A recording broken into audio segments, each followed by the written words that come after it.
Oi, pessoal! Voltamos para estudar mais um pouquinho de proporcionalidade. A gente viu um pouquinho como é que funcionavam as razões, agora a gente vai se aprofundar nesse assunto. Então, olha só. Primeiro, a gente precisa entender a ideia de proporção. Aí eu coloquei aqui uma tirinha para a gente pensar sobre isso. Na tirinha a gente diz assim, uma libra equivale a 16 onças. O que é uma onça? É uma prima minha. Cada vez entendo menos de matemática. Provavelmente minha produção concorda com esse negócio, que eles não entendem nada de matemática mesmo. Mas tá tudo bem, a gente já aceita. O que a gente pode pensar sobre isso? Como é que eu faço a equivalência? Se eu sei que uma libra vale em 16 onças, e se eu quisesse descobrir quanto vale uma única onça, o que a gente precisaria fazer? Dessa ideia, que vem o conceito de proporção. O que vai ser a proporção? A proporção é a igualdade entre duas razões. Lembra da razão? Razão, que era quociente, e eu escrevi a razão entre dois números de maneira como fração. Essa é a ideia. Só que na proporção eu vou igualar duas razões. Olha o que a gente tem aqui. A gente tem A para B e C para D. Na razão a gente lia A está para B, ou razão de A para B. Como é que a gente vai ler isso na proporção? Da seguinte forma. A está para B, esse igual vai significar assim como C está para D. Observe que eu começo a falar pelo A e termino pelo D. Mas por que isso é importante? Porque eles vão receber nomes importantes. O A e o D, que é por onde a gente começa e termina de ler a proporção, eles são chamados de extremos.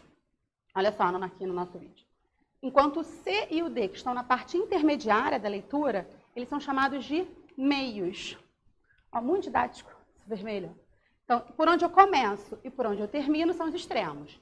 A está para B, assim como C está para D. A e D, início e fim, nossos extremos. B e C estão na parte intermediária, elas são os meios. Do mesmo jeito, a gente pode escrever razão com aqueles dois pontinhos da divisão, eu também posso escrever a proporção dessa forma. Então, olha como é que vai ficar. Mesma coisa, A para B, assim como C para D.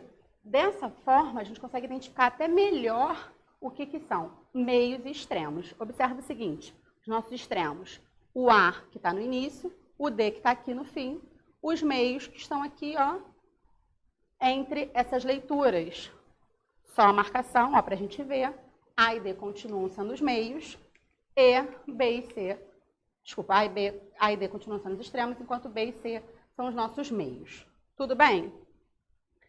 Para que eu tenha duas igualdades de razão, uma propriedade fundamental ela precisa ser atendida. E a propriedade fundamental da proporção me diz que se aquelas duas frações realmente formam uma proporção, o produto dos meios precisa ser igual ao produto dos extremos. Como isso funciona na prática? Eu tenho essa proporção aqui, ó, A para B, assim como C está para D. Para que isso funcione, eu preciso multiplicar cruzado. Então, eu multiplico A por D e C por B. Quando esses produtos são iguais, significam que essas razões, elas sim formam uma proporção. E aí, quando eu multiplico cruzado, o meu resultado vai ser A vezes D é igual a B vezes C. Muito fácil. Vamos ver como é que a gente faz essa conta. Vou vir mais para cá, ó, que eu estou na frente. Olha aqui o nosso exemplo. Essas pessoas estão caminhando e elas dizem que caminhando nesse ritmo, elas percorrem 1 quilômetro em 15 minutos. Olha a interpretação que a gente fez lá de razão.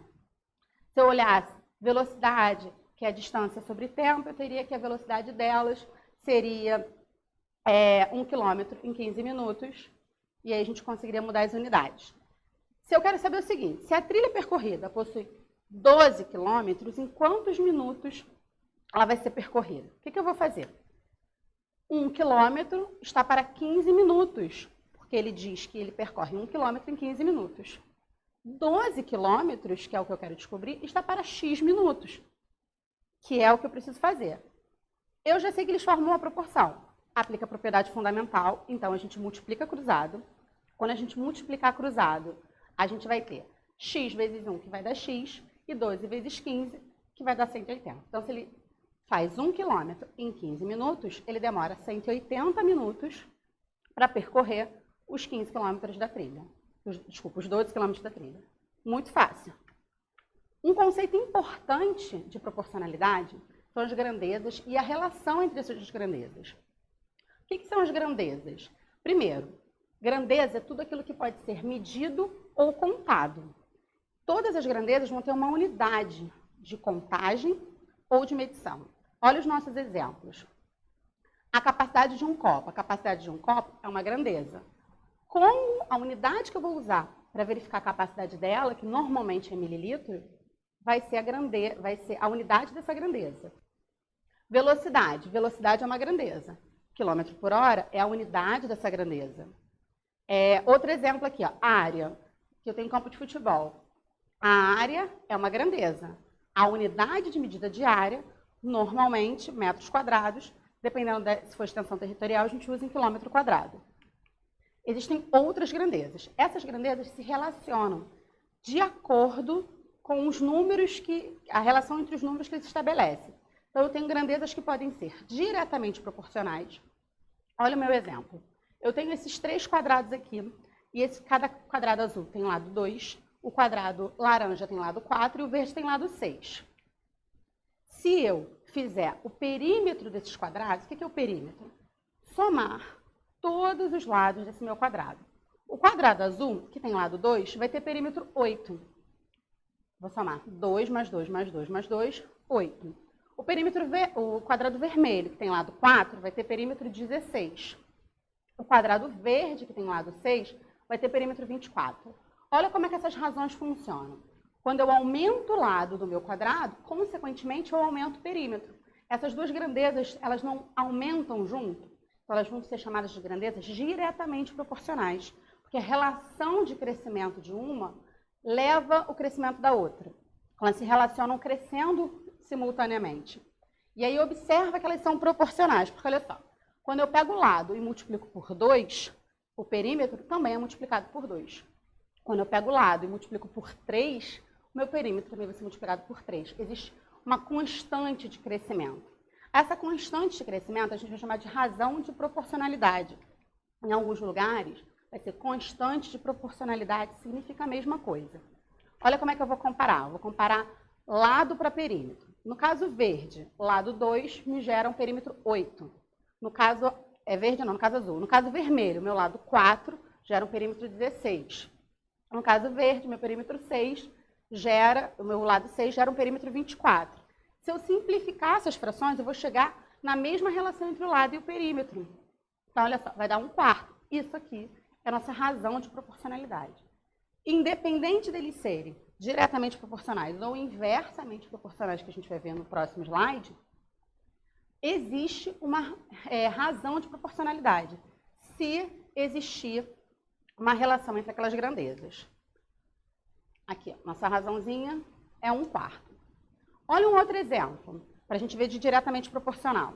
Eu tenho um carro, quanto maior for a distância que ele percorrer, maior vai ser o gasto com combustível.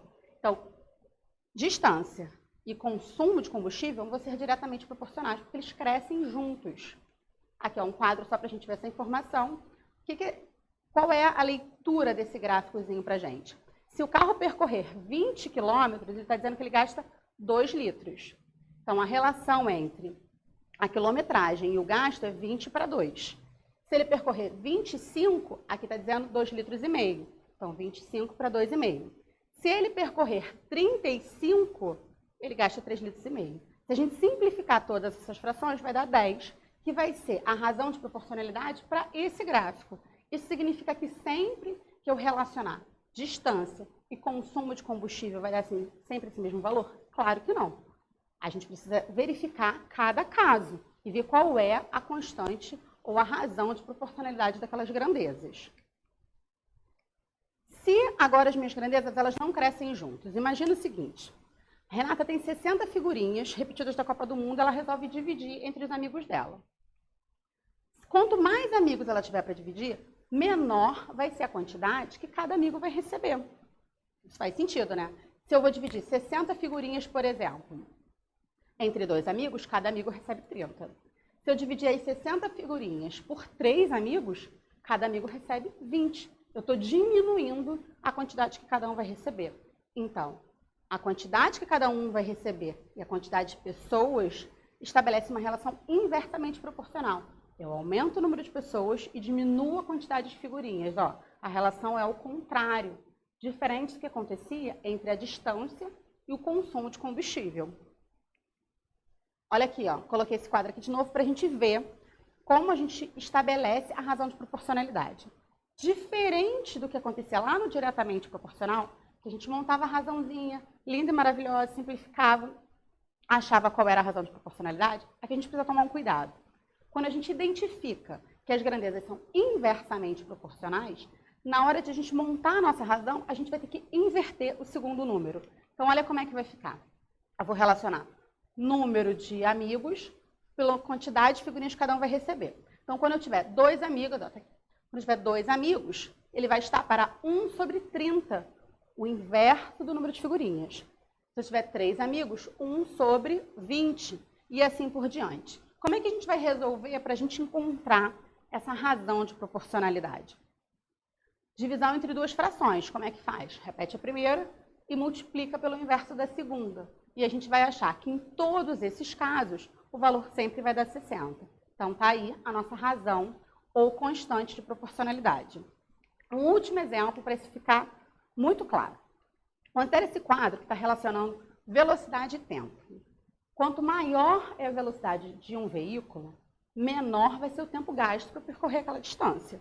Então, ó, eu aumento a velocidade e, consequentemente, eu estou diminuindo o tempo. Se eu aumento a velocidade e diminuo o tempo, eles são inversamente proporcionais. Olha aqui, ó, nosso quadro. Se ele anda a 30 km por hora, ele vai fazer uma determinada distância em, 2 horas. Se ele vai para 60 km por hora, ele vai para 1 hora. Se ele está a 15 km por hora, ele diminuiu a velocidade, olha o meu tempo, 4 horas. Como é que a gente vai montar a nossa fração? Estou relacionando velocidade e tempo. Se eu já identifiquei que eles são inversamente proporcionais, eu vou inverter o nosso último número. Então, ó, 30 vai estar para 1 sobre 2, o 60 para 1 sobre 1, o 15 para 1 sobre 4, e a gente começa do mesmo jeito para descobrir a nossa razão de proporcionalidade. Repete primeiro e multiplica pelo inverso do segundo. Então, vai ficar aqui que nesse nosso exemplo, a relação para essa tabela vai ter razão de proporcionalidade 60. Ok? Então, a gente encerra nossa relação aí de proporcionalidade e a gente se encontra no próximo vídeo. Até mais!